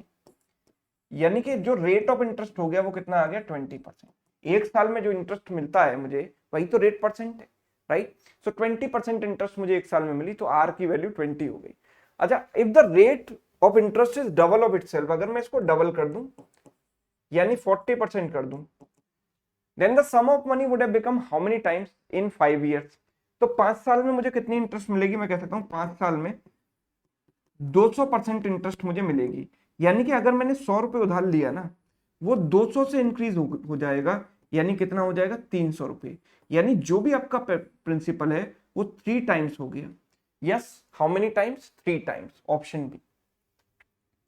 ठीक है. Yes. Question number 29. Speed of the motor boat in still water is 300% more than speed of the stream. If the motor boat takes 5 hours to go 30 km upstream, then find the speed of the motor boat in still water. तो still water में boat की speed 300% ज्यादा है stream की speed से. 300% का मतलब है कि अगर ये 1 है तो 1 + 3 है 4 हो जाएगा. Right. If the motor boat takes 5 hours to go 30 km upstream.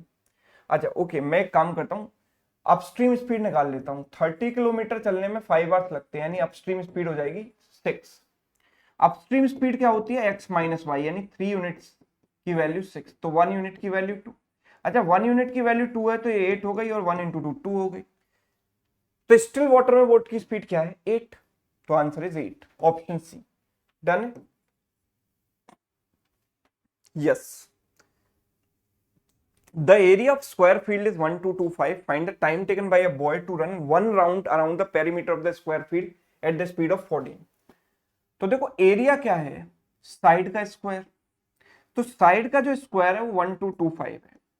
इसका स्क्वायर रूट कैसे निकालें? देखो कोई भी नंबर अगर 25 में एंड होता है तो स्क्वायर रूट के एंड में आ गया 5, और रिमेनिंग पार्ट को आप दो कॉन्जिक्यूटिव नंबर्स में ब्रेक करो तो 3 × 4 है ना. दो कॉन्जिक्यूटिव नंबर्स में ब्रेक किया जा सकता है. और यहाँ छोटा नंबर यहाँ लिख दो 3.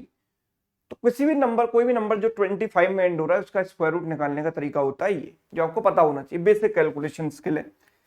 तो a की वैल्यू 35 हो गई. अगर कोई पर्सन इसके चारों तरफ राउंड लगाता है तो 35 35 35 35, यानी टोटल उसे जो डिस्टेंस कवर करनी पड़ेगी 35 इंटू 4 यानी 140 किलोमीटर कवर करनी पड़ेगी, right.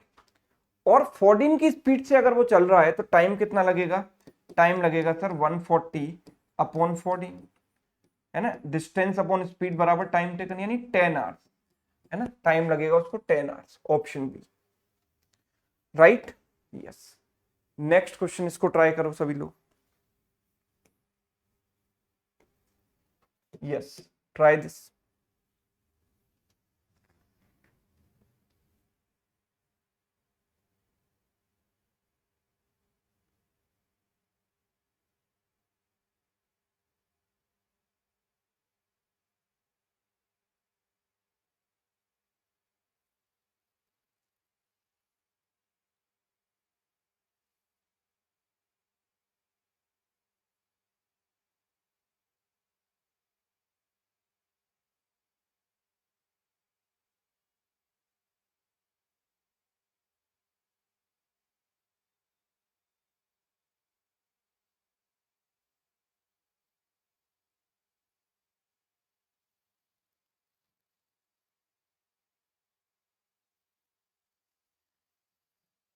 Done. In a store, there are 40 liters ghee, 160 liter mustard oil, 120 liter dalda, and 104 liter sunflower oil. What can be the capacity of the largest container to measure exactly above 4 types of oil? है ना, एक ऐसा container चाहिए जो इनको exact major कर पाए, है ना। मतलब कि वो जो नंबर है वो 40 का भी फैक्टर होना चाहिए, है ना, 160 का भी फैक्टर होना चाहिए, 120 का भी फैक्टर होना चाहिए, 104 का भी फैक्टर होना चाहिए, और एक हाईएस्ट नंबर ऐसा मुझे चाहिए, लार्जेस्ट। तो मैं कह सकता हूं कि हाईएस्ट कॉमन फैक्टर होना चाहिए, एचसीएफ।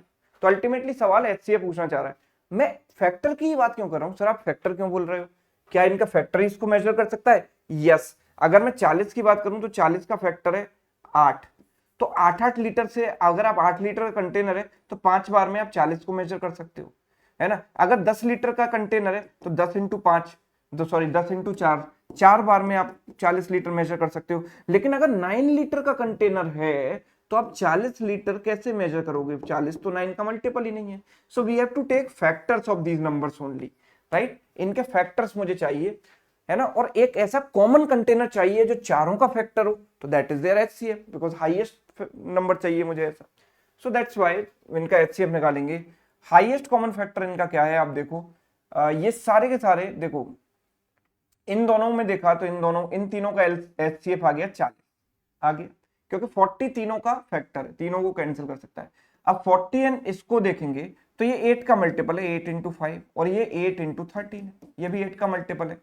5 और 13 में there is nothing common, so only 8 is common. तो highest common number among all is what, 8। So 8 litres is correct answer. Next,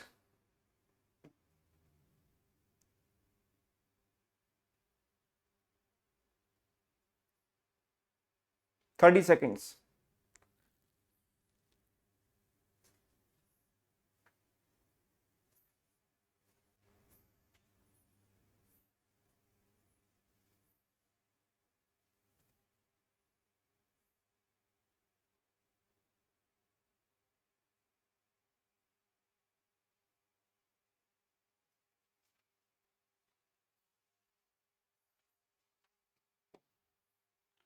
In the year 2016, a daily laborer earned total of this much if he did not take rest any days in the whole year. तो daily earning क्या है, तो बड़ी simple सी बात है। पहली बात तो आपको पता होना चाहिए 2016 is a multiple of 4, it is a non century year, 4 का मल्टीपल है, so it is a leap year. और लीप ईयर में कितने डेज होते हैं, 366 डेज होते हैं। लीप ईयर में कितने डेज होते हैं, 366 डेज होते हैं। उसने किसी भी दिन रेस्ट नहीं लिया, मतलब पूरे 366 डेज काम किया है। तो n number of days, let suppose okay daily earning है उसकी x, तो टोटल अर्निंग हो जाती है 34770। तो डेली अर्निंग उसकी कितनी होगी, राइट। तो इससे इसको कैंसिल करो, वी कैन से ये इससे कितने टाइम जाएगा, 6 इंटू 8, सॉरी 8 इंटू 3 नहीं, 9 इंटू 3, ठीक है, 9 टाइम्स अगर मैं इसको कैंसिल करूंगा तो इससे 9 टाइम्स कैंसिल किया मैंने इसको। 9 6 जा 54, कैरी हो गया 5, 54 plus 5 59, carry 5, 27 plus 5 is what 32, 3294, तो बचेगा कितना, this is 3, this is 8 and this is 1, 1830। ये इसका कितने टाइम्स है, आई थिंक 5 टाइम्स होना चाहिए, बिकॉज 360 का 5 गुना 1800, 6 का 5 गुना 30, तो 1830 मतलब एग्जैक्ट 5 टाइम्स है। सो answer is what 95, option D. Next, yes try this, 30 seconds।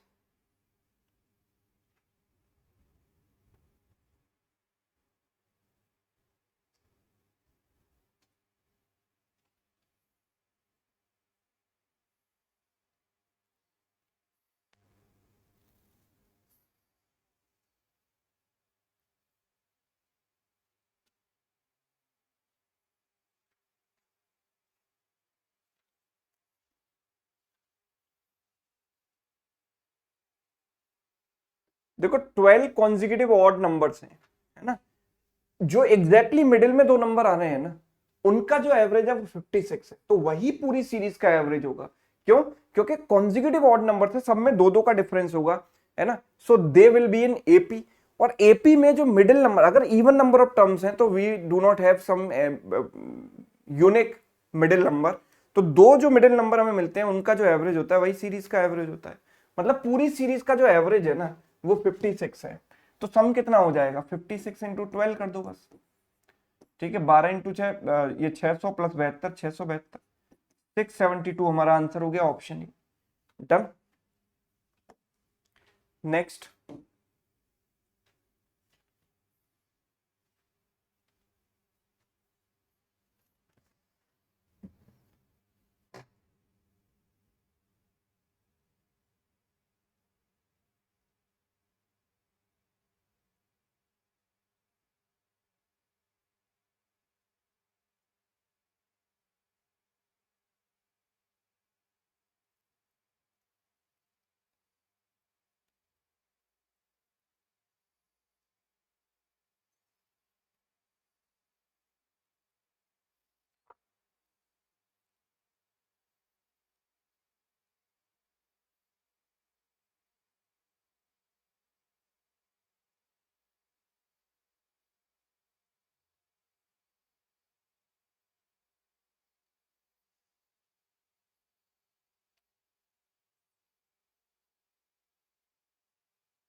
हाँ जी, कैसे करेंगे इसको। In a school when 70 students left the school, the strength of the school reduced by 40%। 40% से कम हो गई, यानी कि जो स्टूडेंट छोड़कर गए वो 40% थे टोटल का, 70, राइट, यस और नो। तो 2 से अगर मैंने कैंसिल किया तो 20% आएगा, 35। तो 100% कितना आएगा इसका, 5 टाइम्स, तो इसका भी 5 टाइम्स कर दो, 175। तो यानी 100% जो स्ट्रेंथ थी वो 175 थी। In the school the ratio of boys and girls before the students left was 2:3। तो यहाँ पर बॉयज और गर्ल्स का रेशियो है 2:3। So what was the total number of girls, तो टोटल नंबर ऑफ गर्ल्स कितनी है, 3/5 इंटू 175, तो we can say it is 35 again, 35 into 3 105, option B, right. Next,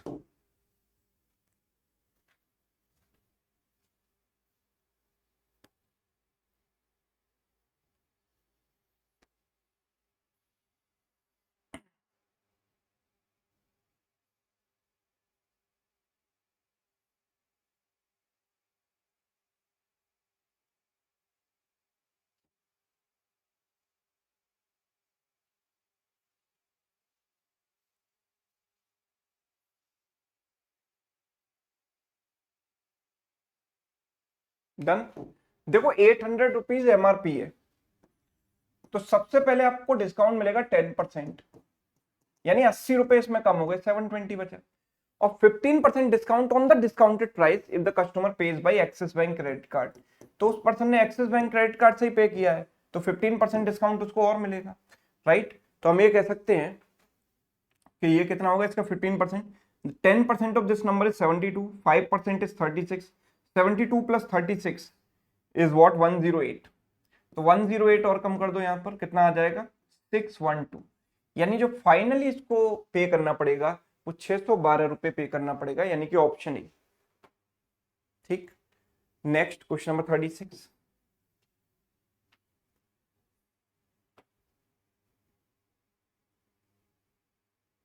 हाँ जी,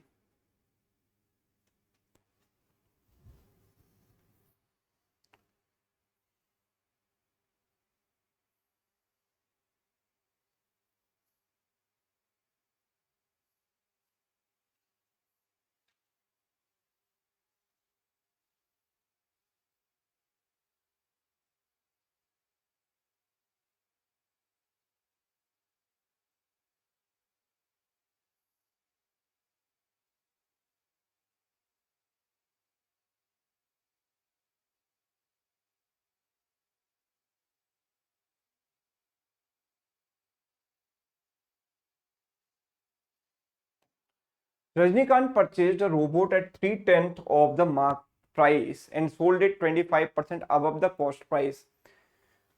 3/10 of the mark price मतलब अगर इसका जो मार्क प्राइस था वो 100 रुपए था, तो उसने 3/10 यानी 30% पर इसको खरीदा। 30% का मतलब कितना है, 70 रुपए, सॉरी 30 रुपए में खरीदा। 30 रुपए में इसने खरीद लिया and sold it 25% above the cost price. इससे 25% ऊपर पर ये बेच देता है। ठीक है, इसका 25% मतलब 1/4। What is 1/4 of this number 7.5, यानी ये बेचता है 37.5 में। ठीक है, इतने में बेच देता है। In this way the selling price was 1250 less than the mark price. तो ये इससे कितना कम है, हम ये देख पा रहे हैं 62.5। इन दोनों का डिफरेंस है 62.5 and that is equal to 1250। Now 62.5 का डबल हुआ 125, राइट? तो ये इससे गया 20 टाइम्स, तो 1 यूनिट की वैल्यू आ गई 20। Find the selling price of the robot. Selling price है 37.5। 37.5 की वैल्यू कितनी हो जाएगी, 37.5 इंटू 20। पॉइंट से जीरो कैंसिल हो गया, ये कितना हो गया 750। 375 का double 750, option C. Done, yes. चलो नेक्स्ट देखो।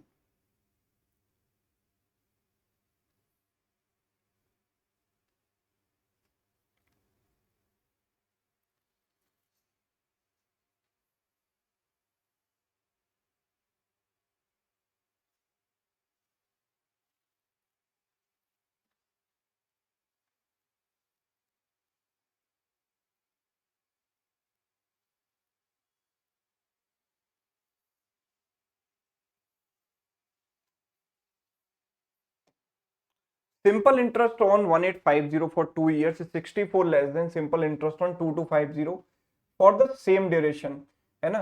तो सिंपल इंटरेस्ट क्या होती है, PRT by 100। आई कैन से 2250 into rate we do not know, R time 2 years divide by 100। इस पर कितनी मिलेगी 1850 rate R time 2 divide by 100 and this difference is what 64, right? Now 2/100 into R common आ गया। 2250 माइनस 1850 कितना हो जाएगा 400 and that is equal to 64। 4 से गया 100 बार, 4 से गया 16 बार, 100 से 100 कैंसिल, 2 से गया 8 बार। तो रेट की वैल्यू आ गई 8%, option D. Done. Question number 38। The ratio between two numbers is 4:7. If each number is decreased by 3, the ratio becomes this।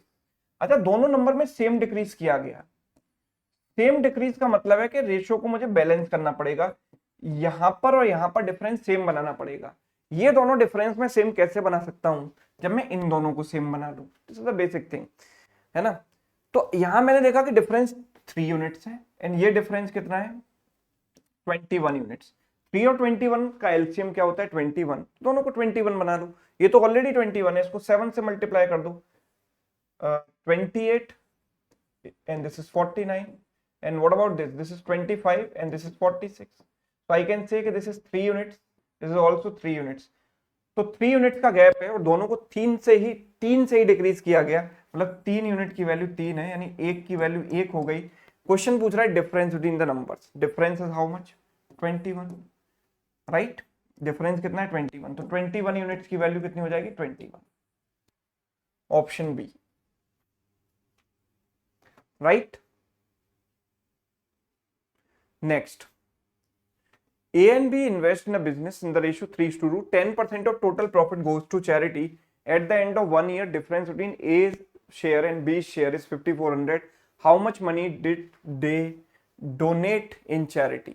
तो मैं ये कह रहा हूं कि भाई 3:2 का रेशियो था, ठीक है, 3:2 के रेशियो में इन्वेस्ट किया था, तो इसी रेशियो में इनको प्रॉफिट मिलेगा, राइट। जो A और B का डिफरेंस आएगा वो इसी वजह से आएगा, तो इनके बीच का डिफरेंस है 1 पार्ट, तो जो 1 पार्ट है इसकी वैल्यू 5,400 है। तो ये जो टोटल अमाउंट है वो कितना है 5 पार्ट्स, तो इस 5 पार्ट्स की वैल्यू 5 इंटू 5,400 हो गई। लेकिन ये जो पैसा है ना वो पूरे प्रॉफिट का 90% होगा, बिकॉज 10% तो चैरिटी में चला गया, बचा हुआ 90% ही तो इस रेशियो में डिस्ट्रीब्यूट हुआ, तो 90% ये होगा, right. This is equal to 90%। तो चैरिटी में कितना गया 10%, तो 10% की वैल्यू कैसे निकालें, 9 से काट देते हैं 10 टाइम्स, 9 से काटा 600 टाइम्स, तो 10% इज इक्वल टू 600 इंटू 5 यानी 3000, तो 3000 वेंट टू चैरिटी, यानी कि option A, done. Next, 400 gram of sugar solution contains 40% sugar in it, how much sugar should be added to make 50% sugar in the solution, right. इसको अलग अलग तरीके से किया जा सकता है, कुछ लोग रेशियो मेथड से करते हैं, कुछ बेसिक से करते हैं, मैं करूंगा इसको एलिगेशन वाली अप्रोच से। तो 400 ग्राम का शुगर सॉल्यूशन है, ठीक है, इसमें 40% शुगर है, ठीक है।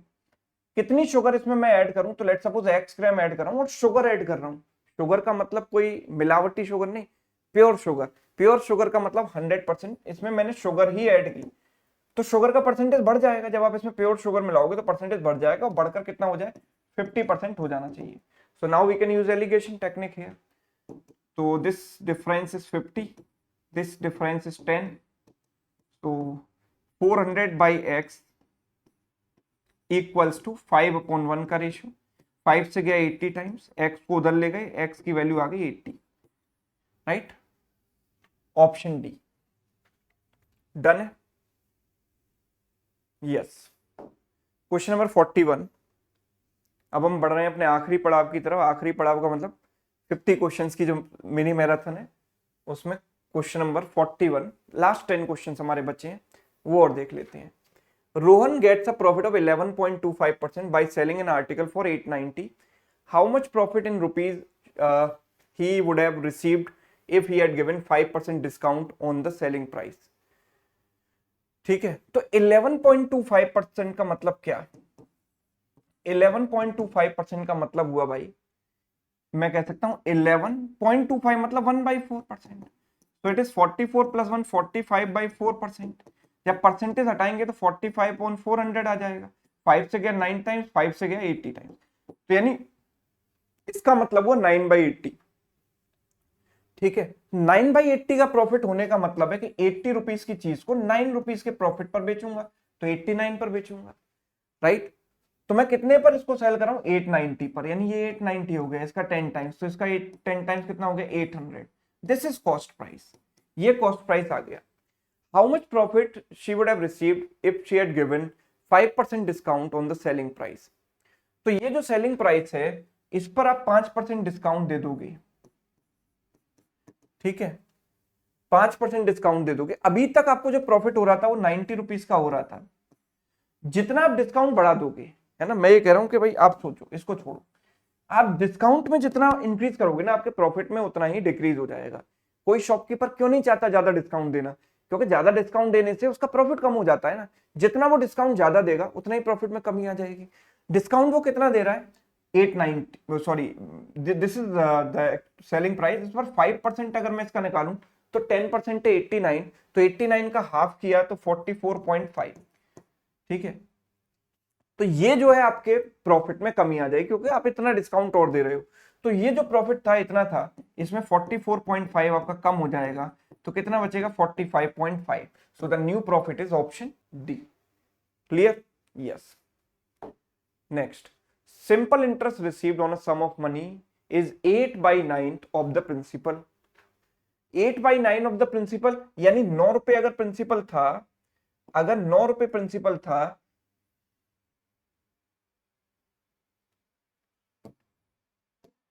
अगर 9 रुपए प्रिंसिपल था, तो इसका 8/9 8 रुपए हो जाएगा। यस, यस और नो? अगर मैं 8/9 इसका निकालूं तो it would be 8 rupees. Yes और नो? तो this is principal, this is simple interest, right? If the rate of interest is double, rate of interest is double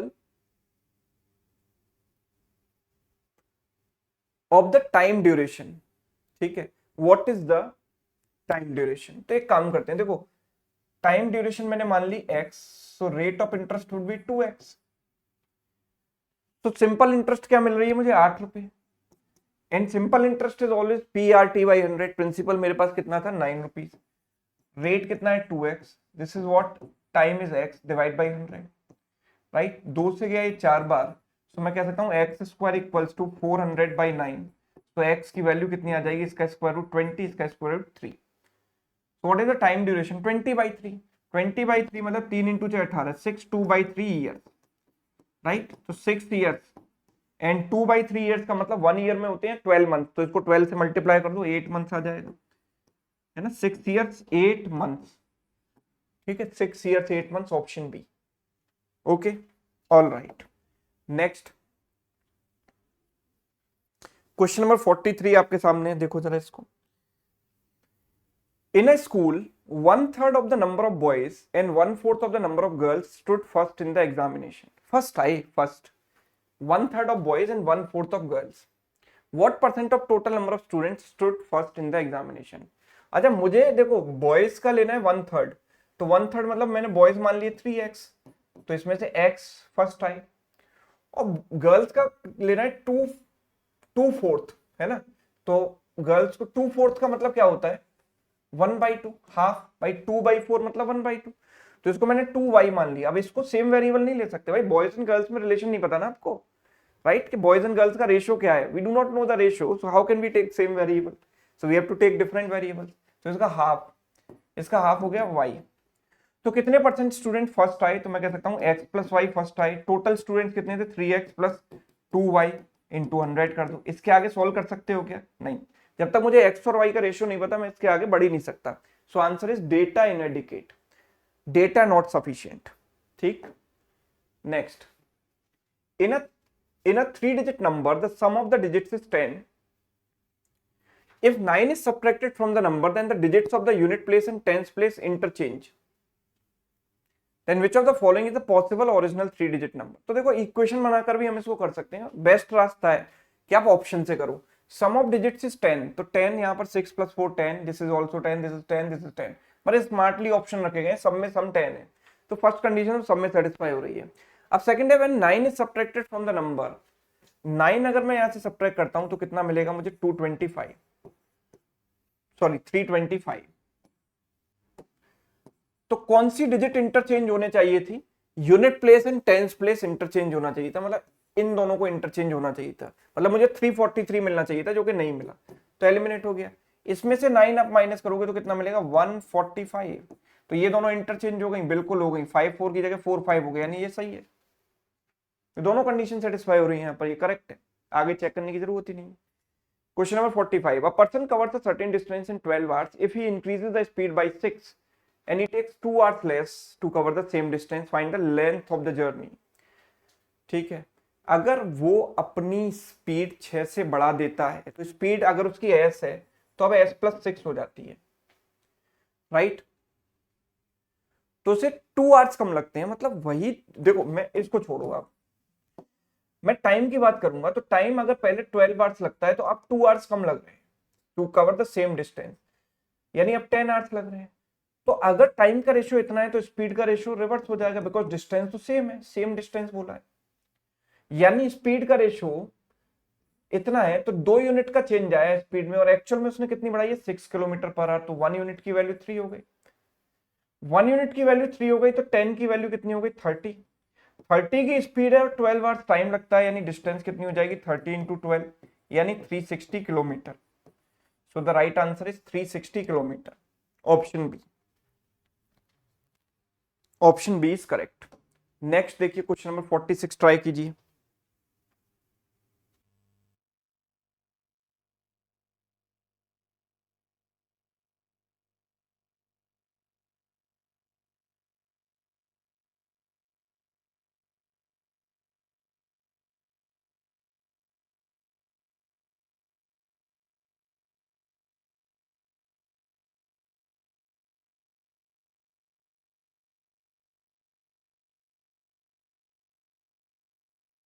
हाँ जी, यस बच्चों।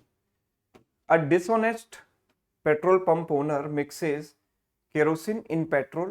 40 liter solution of petrol and kerosene contains 40% kerosene in it. ठीक है, चलिए, तो 40 litre solution है petrol इन kerosene का, कितना है 40 litre, and this contains 40% kerosene. Kerosene है इसमें 40%। How many litre petrol should be mixed?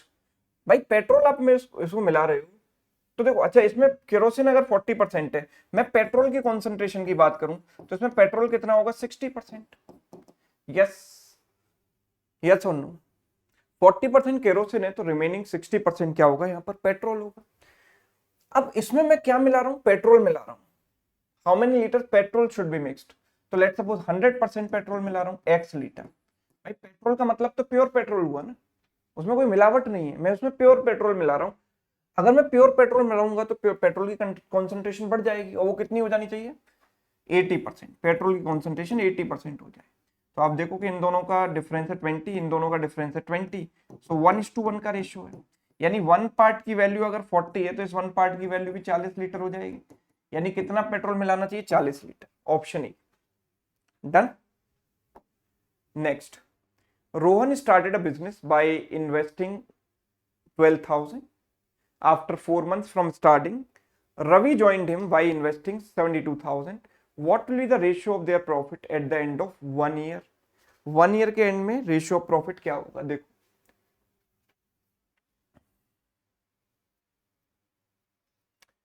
तो देखो, सबसे पहले इनके इन्वेस्टमेंट का रेशियो अगर देखें तो बिकॉज देखो प्रॉफिट शेयर मतलब पार्टनरशिप के केस में रेशियो मैटर करता है ना कि एक्चुअल वैल्यू। तो 12 से गया 1 टाइम्स, 12 से गया 6 टाइम्स, तो इसका इन्वेस्टमेंट है 1 और इसका इन्वेस्टमेंट है 6, आप ये मान लो। ये तो पूरे 12 महीने के लिए इन्वेस्ट कर रहा है, और इसने 4 मंथ लेट आया, मतलब 8 मंथ्स के लिए इन्वेस्ट किया। 4 मंथ्स इसके मिस हो गए ना शुरुआत के, तो 12 माइनस 4, 8 मंथ्स बचे इसके पास। तो ratio of the profit would be this 2/8, यानी कि 1/4, ऑप्शन सी।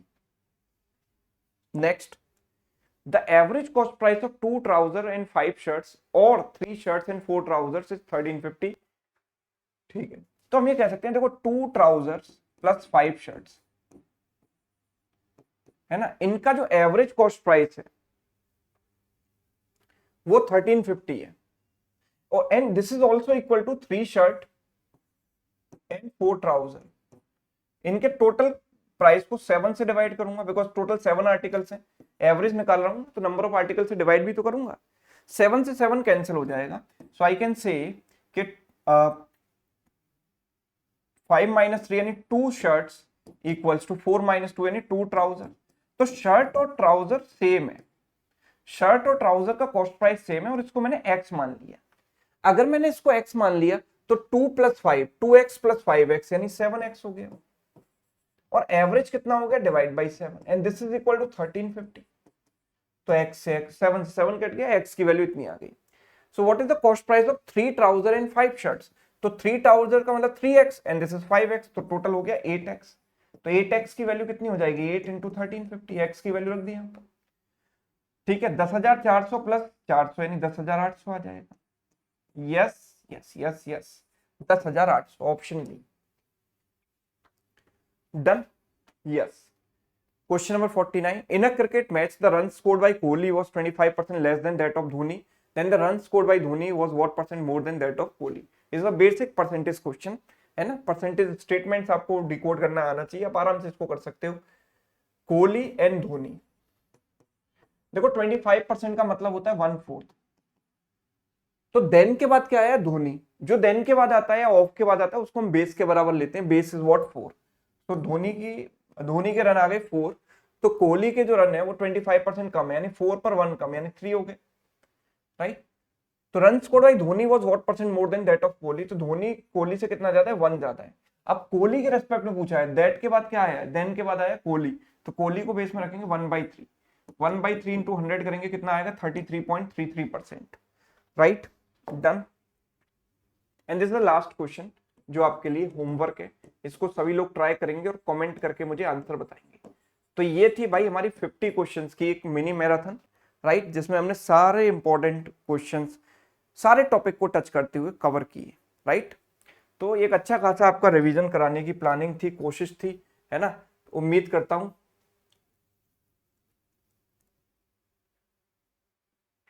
ये सेशन आपको पसंद आया होगा, ठीक है। तो देखो, जो भी एग्जाम आप उड़ीसा गवर्नमेंट एग्जाम की तैयारी करते हो, उसके लिए आपको चाहिए क्या, स्टडी मटेरियल चाहिए कि नहीं, आपको चाहिए बैचेस, अगर किसी को रिक्वायरमेंट है तो स्टडी मटेरियल, फ्री पीडीएफ्स या paid PDFs, practice material, mock, ये सभी को रिक्वायरमेंट होती है, बिकॉज इसके बिना आप एग्जाम नहीं निकाल सकते। तो इसके लिए जो वन स्टॉप सॉल्यूशन है ना, वो है शिवानंद पटनायक ऐप, ठीक है।